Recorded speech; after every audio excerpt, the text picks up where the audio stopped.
يا أيها الراجون منه شفاعة صلوا وسلموا تسليما.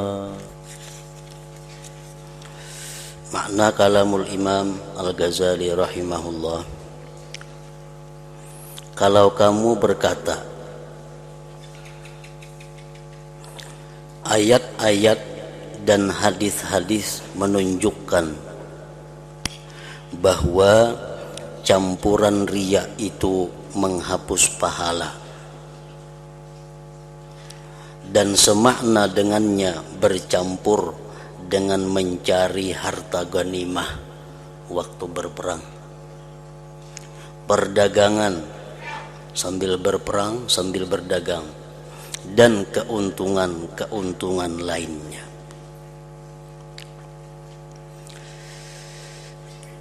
Pertanyaan ini adalah menyikapi penjelasan daripada Imam Al-Ghazali rahimahullah tentang niat beramal.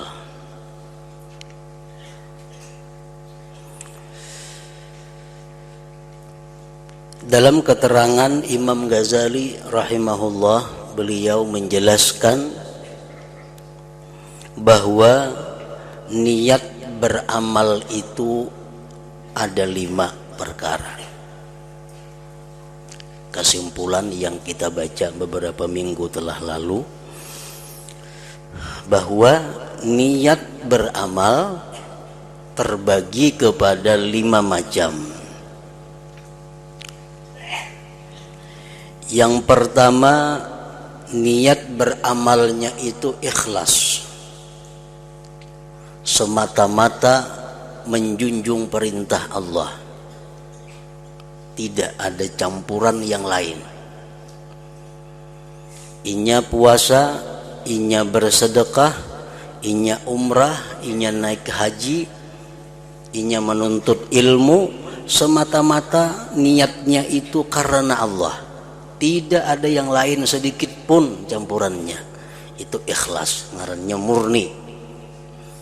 Nah, ini jelas sudah niat seperti itu diterima oleh Allah Subhanahu wa ta'ala.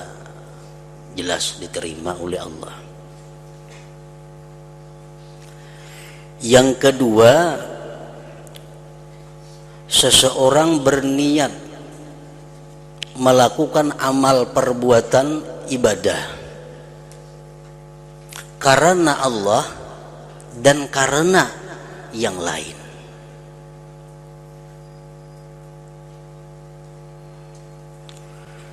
Inya menuntut ilmu itu karena Allah dan karena yang lain. Tapi yang terbanyak itu karena Allah. Yang karena lain itu sedikit.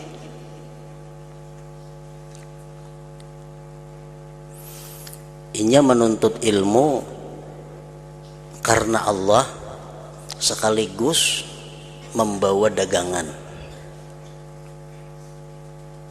Tetapi walaupun dagangan itu kadada, tetap inya tulak, tetap inya berangkat menuntut ilmu. Nah, ini ngarannya karena Allahnya lebih banyak daripada karena dagangan. Nah, yang ini menurut Imam Ghazali niatnya itu diterima oleh Allah, pahalanya.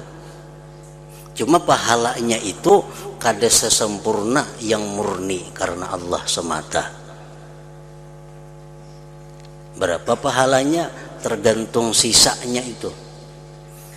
Jadi misalnya karena perdagangan 40%, karena Allah 60%, berarti putung 40, pahalanya cuma 20%. Pahalanya cuma 20%. Karena 40 pahala ikhlas ini khusus untuk menutupi perdagangan itu. Tak tinggal lagi cuma 20%. Nah, ini masih baik. Yang ketiga, seseorang beramal niatnya sama karena Allah, karena yang lain.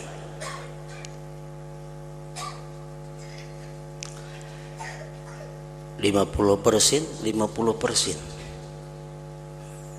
Menuntut ilmu karena Allah sekaligus untuk berdagang atau untuk membeli sesuatu.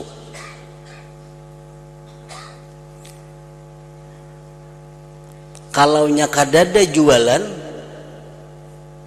inya kada tulak menuntut ilmu.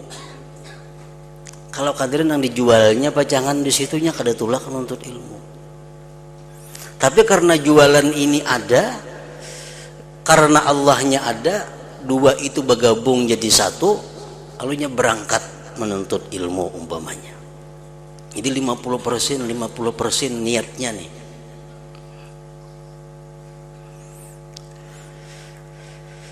Nah, kalau dagangannya ada umpamanya, atau nang pacang ditukar kakuta ada, tapi orang kada pengajian, inya kada tulak juga, kada takakuta juga inya. Nah jadi bujur-bujur sama, pendorongnya 50%. Nah kalau kita beribadah seperti itu niatnya, maka berpahala kada, berdosa kada. 50. Inya mengaji keberapa sekaligus untuk bertukar di pasar. Sagan berdagang di rumah, orangnya di rumah bisa kios. Nah, jadi sekaligus ke pengajian, sekaligus bertukar di pasar. 50%. Jakanya pacang kada ditukar, inya kada ke pengajian. Tapi mau pengajian perai, walaupun yang ditukar ada, inya kada ke berabaya juga. Nah jadi bujur-bujur sama.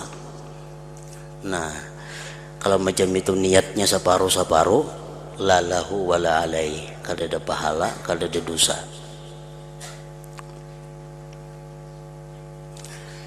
Yang keempat, sedikit ikhlasnya. Nah sedikit ikhlasnya tak kurang.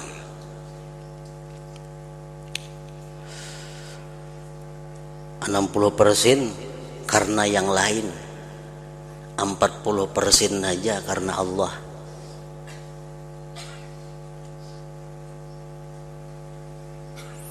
Artinya walaupun inya kada ada pengajian, tapi ada yang ditukar, tetap inya kakuta. Tetap inya kakuta. Walaupun kada ada pengajian, tetap inya kakuta. Nah, jakanya ada pengajian, nang ditukar kada ada, inya kada kakuta. Itu menunjukkan bahwa karena selain Allah lebih banyak daripada yang karena Allahnya. Nah kalau niat kita beribadah seperti itu, karena Allahnya sedikit, karena yang lain lebih banyak, itu niatnya ditolak dan kita mendapat siksa. Tapi seapa banyak siksanya, sekadar lebihannya itu. Umpamanya 60% karena perdagangan, 40% karena Allah, siksanya 20%. Nah yang kelima, orang yang beribadah beramal semata-mata riya, kada ada yang lain tujuan, 100% karena selain Allah. Nah ini sudah jelas hukumnya. Nah jadi Imam Ghazali membagi niat seperti itu 5 macam tadi.